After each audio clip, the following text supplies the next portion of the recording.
যখন জান্নাতের ভিতরে হাঁটছিলেন তখন হঠাৎ একজনের জুতোর আওয়াজ শুনতে পেলেন। জুতোর আওয়াজ। নবী মুহাম্মদ সাল্লাল্লাহু আলাইহি সাল্লাম করলেন কি, চিন্তা করছেন যে জান্নাতের ভিতরে জুতোর আওয়াজ কার রে। নবীজি বলছেন ঘুরে তাকিয়ে দেখি সামিতু খসখসাতান আমামি ফিল জান্নাতি ফাইজান বেলালুন, বেলালের জুতোর আওয়াজ। মুসলমানের বাচ্চা সুবহানাল্লাহ এটি জোরেও বলতে পারলেন না। কার জুতোর আওয়াজ?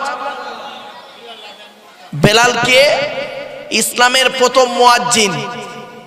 মুয়াজ্জিন কাদের বলে জানেন তো? যারা আজান দেয়। ইসলামের প্রথম মুয়াজ্জিন হলো বিলাল রাদিয়াল্লাহু তাআলা আনহু। বেলালের জুতোর আওয়াজ। নবীজি তো অবাক হয়ে গেলেন, বেলালের জুতোর আওয়াজ।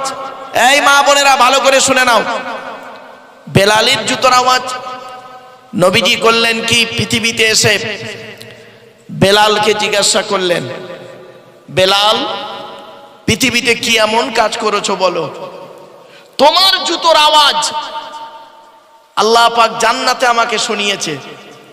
বেলাল বলছে, ইয়া রাসূলুল্লাহ আমি তেমন কিছু করতে পারি না, দুটো কাজ করি। কটা? দুটো। এই বাবাজিরা, যুবক ভাইরা শুনে নিন, এই দুটো কাজ আপনারা করুন। এক নাম্বার, বেলাল বলছে আমি বেলাল জীবনে কোনোদিন নাপাক অবস্থায় থাকি না। কি অবস্থায়? নাপাক অবস্থায় থাকি না, সব সময় পাক পবিত্র থাকি। দেহ থেকে যখন নাপাক বের হয়ে যায়, আমি হয় অজু নয় তায়াম্মুম নয় গোসল করে পাক হয়ে যাই। নাপাক অবস্থায় জীবন যাপন করি না, এক নাম্বার। নবীজি জিজ্ঞাসা করলেন কেন? বলছে, ইয়া রাসূলুল্লাহ নাপাক অবস্থায় যদি আমি মারা যাই, আল্লাহর কাছে কি জবাবটা দেব? আর আমাদের মধ্যে এমন লোক আছে, এখানে বসে আছে, রাত 12টার সময় স্বামী স্ত্রী নাপাক হয়েছে, সারা দিন মাঠ ঘুরে বাজার ঘুরে পরের দিন বেলা 12টার সময় গোসল করে পাক হচ্ছে, তাও আবার গোসলের ফরজ আদায় করে না। গোসলের ফরজ হলো 3টে। এই যুবক ছেলেরা শুনে নাও, গোসলের ফরজ 3টে। এক নাম্বার হলো গড়গড়া সহ কুল্লি করা। 2 নাম্বার নাকের নরম গোস্ত পর্যন্ত পানি পৌঁছানো। 3 নাম্বার সারা শরীরটা ভালো করে ধৌত করা। মা বোনেদেরকে বলছি, মা বোনেরা ভালো করে শুনে নিন, এই গোসলের 3টে ফরজ যদি আদায় না করেন, সারা জীবন নাপাক থেকে যাবেন। 1 নাম্বার গড়গড়া সহ কুল্লি করা, 2 নাম্বার নাকের নরম গোস্ত পর্যন্ত পানি পৌঁছানো, 3 নাম্বার সারা শরীরটা ভালো করে ধৌত করা। এই হলো গোসলের ফরজ। এই 3টেই অনেকে আদায় করে না। নাপাক অবস্থায় কোনোদিন থাকবেন না, বসবেন না। 1 মিনিট যদি আপনি নাপাক অবস্থায় থাকেন, আপনাকে মনে রাখবেন ওই অবস্থায় যদি মৃত্যু হয়ে যায় কি জবাব দেবেন? এখানে অনেক মানুষ বসে আছেন নাপাক অবস্থায়। অনেক মানুষ তারা পাক পবিত্র জানে না। আপনাদেরকে অনুরোধ করে বলছি, এজন্য জলসা যখন দেবেন ওই গেটে লিখে দেবেন, ওই জলসার গেটে লিখে দেবেন, এই মসজিদের গেটে বিনা অজুতে প্রবেশ নিষেধ। তোমার বাপের সবরেসানি হচ্ছে এটা। তোমার বাপ মারা গেছে, মা মারা গেছে, ভাই মারা গেছে, বোন মারা গেছে, স্বামী মারা গেছে, স্ত্রী মারা গেছে, শ্বশুর শাশুড়ি মারা গেছে, তাদের নামে তুমি সবরেসানি করতে বসেছো, ঠিক না? ঠিক। তোমার অজু থাকবে না মানে? অজু থাকবে না মানে? বিবেককে প্রশ্ন করো। চলো, নাপাক অবস্থায় থাকলে কি হয় দেখি। আল্লাহর নবী একদিন, ঘটনাগুলো শুনে রাখুন, আল্লাহর নবী একদিন কিছু সাহাবীকে নিয়ে 2 কবরস্থানের পাশ দিয়ে যাচ্ছে। কবরস্থানের 2টো কবরের মাঝখান দিয়ে যাচ্ছেন, 2টো কবরের পাশ দিয়ে নবীজি যাচ্ছেন। হঠাৎ নবীজি করলেন কি, সাহাবীদের বললেন, এই তোমরা দাঁড়াও, সব দাঁড়িয়ে যাও, কবরের সামনে দাঁড়িয়ে যাও। সব দাঁড়িয়ে গেল। একটু কবর জিয়ারত করো। কিছু বুঝতে পারছেন আমার ভাষা? কবর জিয়ারত করলেন। সামনে ছিল খেজুর গাছ, দুটো খেজুর গাছের ডাল কেটে দুটো কবরে পুঁতে দিলেন, দিয়ে বললেন নবীজি চলো। তখন দু একজন সাহাবী জিজ্ঞাসা করছেন, হে নবী, আপনি হঠাৎ কবরে খেজুর গাছের ডাল কেন পুঁতলেন আর কবর জিয়ারত করলেন কেন? নবীজি বললেন, শোনো, এই দুই কবরে কঠিন আযাব হচ্ছে, আমি আল্লাহ আমাকে দেখাচ্ছেন, আমি দেখতে পাচ্ছি দুটো কবরে কঠিন আযাব হচ্ছে। তো সাহাবীরা বলছে, কি এমন কাজ করেছিল ইয়া রাসূলুল্লাহ ওই দুজনের কবরে আযাব হচ্ছে? নবীজি বললেন, শোনো, এক নাম্বার লোকটা করতো কি জানো? পৃথিবীতে পেশাব ফিরে পানি নিত না, নাপাক অবস্থায় জীবন যাপন করত। এই যুবক ছেলেরা, অনেক ছেলে আছে পেশাব ফিরে পানি নেয় না, ঠিক না বেঠিক? খবরদার নয়, পেশাব ফিরে পানি নেবে, নাপাক অবস্থায় থাকবে না। দুই নাম্বার লোকটা করতো কি, নামিমা বলে একটা শব্দ আছে, নামিমা, পরনিন্দা পরচর্চা করে করে বেড়াতো। কিছু লোক আছে দেখবেন পরনিন্দা পরচর্চা করে, লোকে কি হয়েছে, কি দেখেছে, কি শিখেছে এটা বড় কথা নয়, তুমি নিজে কি হয়েছো, কি দেখেছো, কি শিখেছো এটাই বড় কথা, ঠিক না বেঠিক? খালি পরনিন্দা পরচর্চায় লিপ্ত, হিংসা করাতে লিপ্ত সব সময় কিছু মানুষ আছে। খবরদার, বাপেদের অনুরোধ করে বলে যাচ্ছি, মা বোনেদেরকে বলে যাচ্ছি, হিংসা করবেন না, হিংসা করবেন না,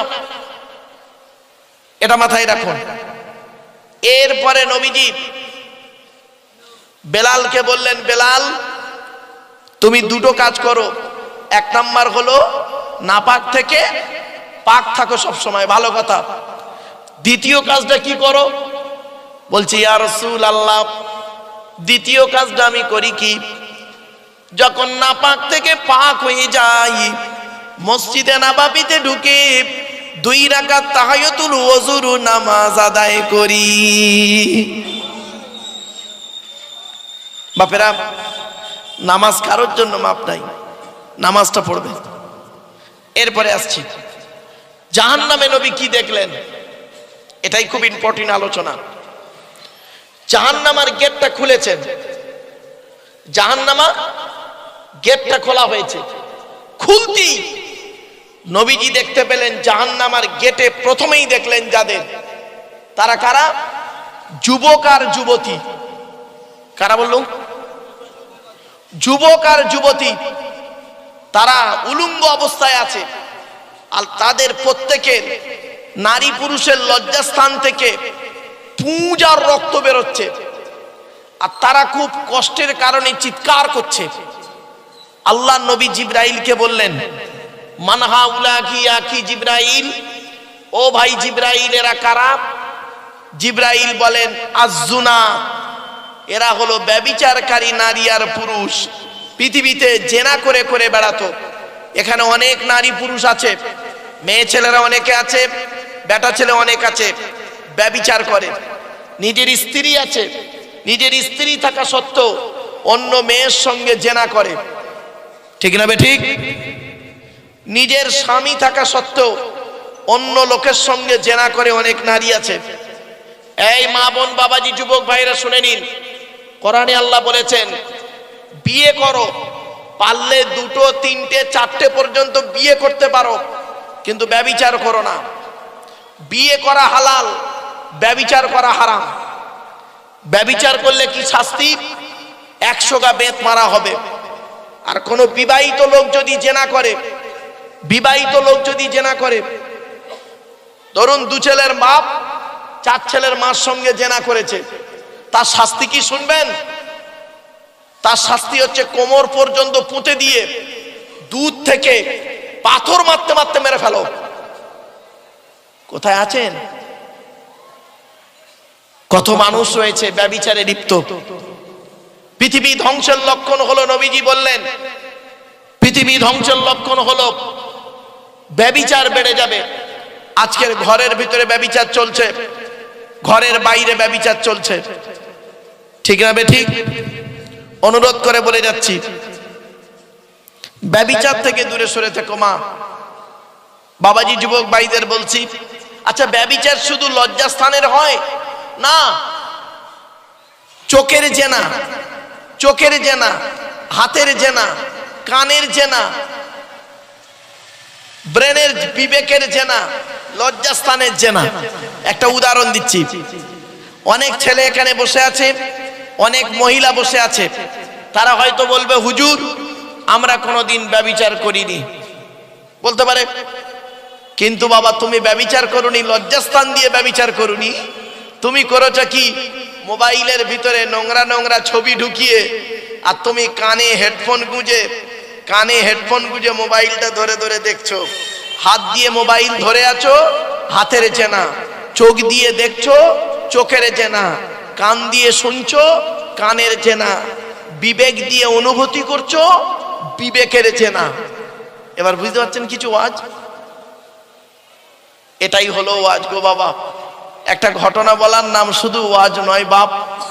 অনুরোধ করে বলে যাচ্ছি যুবক ছেলেদেরকে, যুবতী বোনেদেরকে বলছি, ব্যভিচার থেকে দূরে সরে থেকো।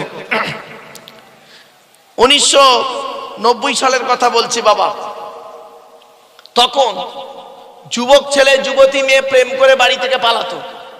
আর এখন কি হয়েছে শুনবেন, 2 ছেলের মা 4 ছেলের বাপের সঙ্গে পালাচ্ছে। ঠিক না বেঠিক? কি আশ্চর্য!